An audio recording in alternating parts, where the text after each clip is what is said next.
अभी आप सभी देख रहे हैं एक सीजेपी का प्रोटेस्ट चल रहा है। कॉकरोच जनता पार्टी काफ़ी फेमस हो चुकी है आजकल न्यूज़ चैनल्स में, और लगभग सभी लोग जो थोड़ा बहुत भी न्यूज़ चैनल फॉलो करते हैं वो अछूते तो नहीं हैं इस चीज़ से।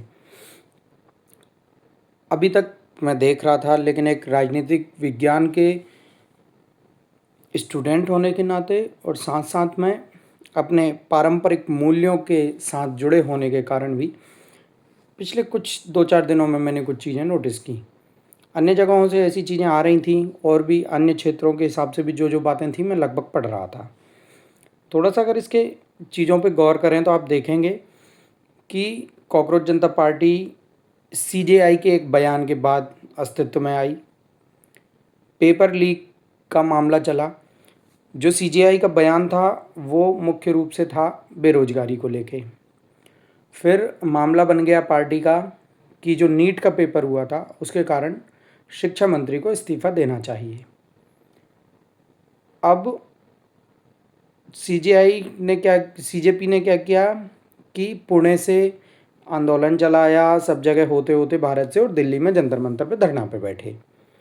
सोनम वांगचुक जो इससे पहले क्या मांग कर रहे हैं कि जम्मू कश्मीर लद्दाख में अलग से उनको एक स्टेट का दर्जा दिया जाए, अलग से अनुसूची में राज्य को जोड़ा जाए। उसके बाद वो सीजेपी में शामिल होते हैं, घोषणा करते हैं कि मैं कल सीजेपी में आ रहा हूँ, और वहाँ आने के पश्चात भूख हड़ताल पर बैठ जाते हैं इस्तीफे के लिए। उनकी मांग अलग चल रही है, लेकिन यहाँ कॉकरोच जनता पार्टी की मांग एजुकेशन मिनिस्टर के इस्तीफे को लेकर है, उस पर वो भूख हड़ताल पर बैठते हैं, जबकि उनका पर्सनल मुद्दा अलग था। उस पर भी मैं कुछ नहीं बोलना चाहूँगा।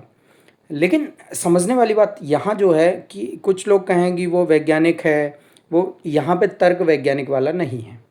इसको प्रथम समझना है, क्योंकि आप वैज्ञानिक वाला काम कर रहे हैं उसके लिए बहुत हार्दिक शुभकामनाएं, और हमारे लिए उसकी बहुत ज़्यादा इज्जत भी है, रिस्पेक्ट भी है। लेकिन जब आप राजनीतिक क्षेत्र में कदम रखेंगे तो राजनीतिक तरीके से आपको पढ़ा जाएगा, आपको समझा जाएगा, ना कि एक वैज्ञानिक के परिप्रेक्ष्य से समझा जाएगा। क्यों? क्योंकि किसी भी राजनीतिक व्यक्ति के द्वारा की जाने वाली जो घटनाएं होती हैं, जो तरीके होंगे, वो क्या दूसरे किसी व्यक्ति को प्रभावित तो नहीं कर रहे हैं? दूसरा कोई उसका धर्म या चीज़ें किसी भी तरीके से प्रभावित तो नहीं हो रही हैं? संस्कृति को तो किसी तरीके से कोई चोट नहीं हो रही? ये नज़रिया रखना होगा। हो सकता है इनका कोई मतलब कहीं से कहीं तक ना हो, लेकिन ये नज़रिया रखना होता है।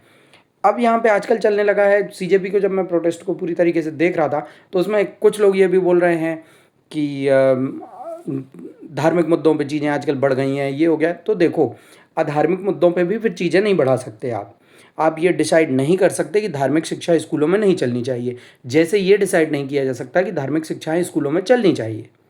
इन दोनों के बीच में जैसे आगे आने वाली जो पीढ़ी है, आप उसको क्या पढ़ा रहे हो कि धर्म अफवाह है या गलत है या ये है, तो आपने ये एजुकेशन दे दी, 10 साल बाद वो अपने धर्म को भूल गया आपकी वजह से। अगर उसको ये शिक्षाएं दी जा रही होती कि धर्म में ये अच्छा है, ये अच्छा है, 10 साल बाद उसको वो पता चलता। तो बात है कि तार्किक रूप से दोनों में जो चीज़ें मौजूद हैं उनको शामिल किया जाए, ना कि आपके हिसाब से व्यक्तिगत कोई भी चीज़ें उसमें शामिल होनी चाहिए। जैसे धर्मनिरपेक्ष हर एक व्यक्ति चिल्लाता है कि धर्मनिरपेक्ष देश है। इस चीज़ को समझना होगा कि जब 42वां संविधान संशोधन 1976 हो रहा है, उसमें धर्मनिरपेक्ष शब्द भारतीय संविधान में जोड़ा गया है। मूल संविधान में ये नहीं है। भले ही मौलिक भावनाएं मूल संविधान की धर्मनिरपेक्ष हों, लेकिन शब्द जोड़ा जाना और समझना, दोनों में जमीन आसमान का अंतर है। उसके बाद सोनम वांगचुक को पुलिस कस्टडी में लेके गई अस्पताल, उनकी सुरक्षा के हिसाब से, वो अलग मुद्दा समझें। लेकिन उसके बाद जो सबसे ज़्यादा उसमें घटना देखने को मिली कि इन्होंने क्या किया कि उस जगह पर भीमराव अंबेडकर की मूर्ति और बुद्ध की मूर्ति वहाँ पे रख दी। भीमराव अंबेडकर का फोटो और बुद्ध की मूर्ति, ये दोनों से आप क्या बताना चाह रहे हो? यदि आप भीमराव अंबेडकर से ये बताना चाह रहे हो कि भारतीय संविधान के निर्माता के कारण भारतीय संविधान का आप परिप्रेक्ष्य देना चाह रहे हो, तो भारतीय संविधान की कॉपी रखनी चाहिए थी। दूसरी बात, प्रत्येक व्यक्ति को ये समझना होगा कि भारतीय संविधान के निर्माता केवल भीमराव अंबेडकर नहीं है। यदि आप भीमराव अंबेडकर को तवज्जो देना चाहते हो तो बाकी फिर जो सदस्य वहाँ पर मौजूद हैं संविधान सभा में, फिर उनकी कोई वैल्यू नहीं रह जाती। और फिर तो जितने भी जो आरोप लग रहे हैं संविधान पे या कुछ गलत लग रहती हैं उसमें चीज़ें, इनका अमेंडमेंट हुआ है, तो वो सारे के सारे किन के ऊपर लगने चाहिए थे? भीमराव अम्बेडकर के। पर ऐसा नहीं है, वो सारी चीज़ें आप संविधान सभा के ऊपर लगा देते हो। उनको वैल्यू देना कोई बुरी बात नहीं है, लेकिन केवल उनको वैल्यू दे देना संविधान निर्माता के रूप में ये गलत है, क्योंकि बाकी सबका अपमान है। इसको किसी भी प्रकार से जाति धर्म किसी हिसाब से ना देखा जाए, लेकिन एक व्यक्ति को कभी आप तवज्जो नहीं दे सकते। वो केवल प्रारूप समिति के अध्यक्ष थे, उसमें 7 सदस्य और भी थे, साथ में 7 सदस्य जो पूरे ओवरऑल थे उसमें। इस चीज़ को समझना होगा। दूसरा, आपने बुद्ध की मूर्ति वहाँ पे रख दी। आप अच्छी तरीके से जानते हैं, भले बुद्ध शांति के प्रतीक हों, लेकिन बुद्ध और अंबेडकर दोनों एक किसी खास पर्सपेक्टिव में भी भारतीय सनातन धर्म में या भारत में इसको बहुत अच्छी तरीके से अलग कैटेगरी में ले आया जाता है। जब आप वहाँ पे प्रतिनिधित्व कर रहे हैं पूरे छात्रों का, किस चीज़ के लिए कि पेपर सुरक्षित होने चाहिए, भ्रष्टाचार नहीं होना चाहिए, तो आप उस पर केंद्रीकृत रहिए। क्यों? क्योंकि वो अकेला मुद्दा फिर आपका नहीं रह जाता। जब आप एजुकेशन पे सवाल उठाते हैं तो बाकी लोगों की तरफ से भी आप वहाँ पे प्रतिनिधित्व कर रहे हैं, ना कि आप व्यक्तिगत मामलों के लिए प्रतिनिधित्व कर रहे हैं। तो इसको बहुत अच्छे से समझना होगा कि आपके द्वारा जो चीज़ें की जा रही हैं वहाँ सिर्फ आपके अपने विचारों के अनुसार तो बिल्कुल भी नहीं हो रही हैं। तो अगर आप संविधान का बोलना चाह रहे हैं तो संविधान की किताब होनी चाहिए थी, और आप वहाँ पे बुद्ध की मूर्ति रख रहे हैं, इसका मतलब है कि आप किसी एक विशेष धर्म की बात कर रहे हैं, तो फिर एजुकेशन मिनिस्टर उसमें नहीं आना चाहिए। इन चीज़ों को बहुत सही तरीके से उसमें समझने की आवश्यकता है, क्योंकि आपने तो बोल दिया पूरा देश ऐसी मांग कर रहा है, तो एक आजकल ट्रेंड चल गया, कुछ भी होता है पूरा देश कर रहा है। पूरा देश आप कैसे शामिल कर सकते हो उसमें?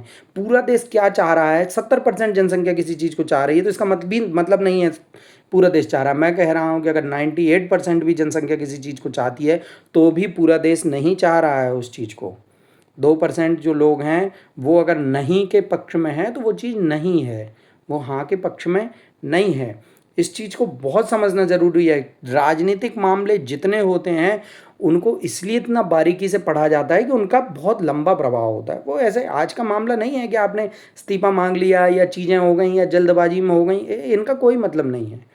आपने जो चीज़ें की हैं उनका इम्पैक्ट आगे भविष्य में कितना जाने वाला है। ये बात ठीक है, सरकार को चाहिए कि किसी एक व्यक्ति को भेजे, उनसे चर्चा करे, लेकिन ऐसे क्या हर गली में कभी भी कोई भूख हड़ताल लेके बैठ जाएगा सिर्फ इस चीज़ को लेके कि इस पे चर्चा होनी चाहिए या ऐसा होना चाहिए?